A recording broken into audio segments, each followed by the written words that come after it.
Hi students, this is step 2 of chapter 8. So now that we've created an external style sheet, which is right here, now we can link all of our pages, not only lounge.html, but every other page that we have to that style sheet to apply that style. So it's very easy to do. Let's start with directions.html. So what we're going to do is we're going to open this up in, I'm going to open this up in Notepad++. And then I'm also going to open elixir.html in Notepad++. Okay, so now I have all of the web pages in my website open in Notepad. So the first one I'm going to do is directions.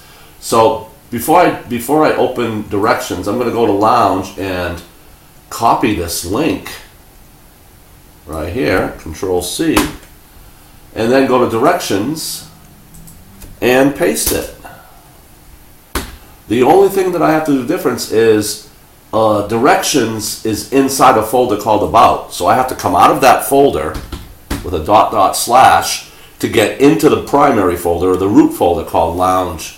So, and inside that folder is the lounge.css. So it's a little bit different. So ..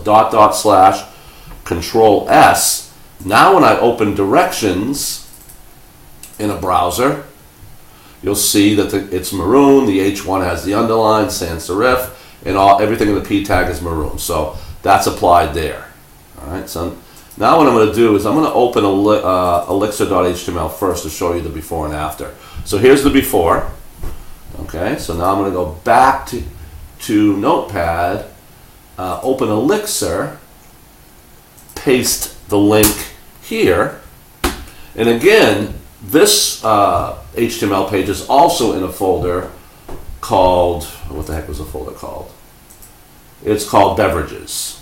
Okay, so we still have to come out of the Beverages folder with a .. to get into the root folder where lounge.css is contained. So now that we've done that, we can Control-S, and now when I go back to elixir.html in a browser and refresh it, you can see that all of the style has applied. So we've linked each page to the external style sheet. So you can see how efficient this is and how helpful it is to use external style sheets. Okay?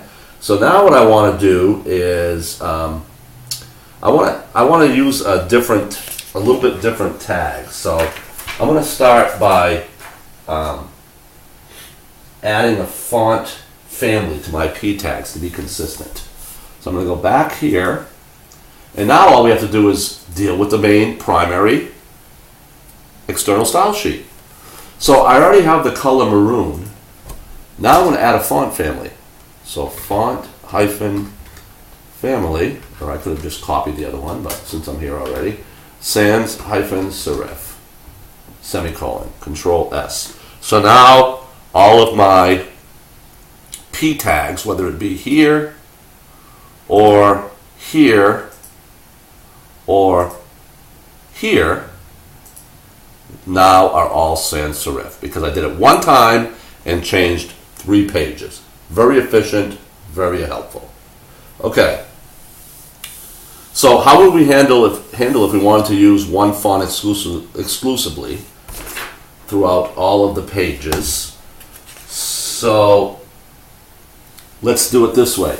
So we know that we're using sans serif on all 3 pages, so why do it in a P tag when we can simply do it in the entire body of the page? So not only P's, but H1s, H2s will all have font sans serif. So I'm going to do that by adding a body, open curly, and I'm going to use font hyphen family colon sans hyphen serif. I'm doing a lot of typing for nothing. I could just copy and paste it. But now that we have that, we don't need it here. We don't need it here. Okay.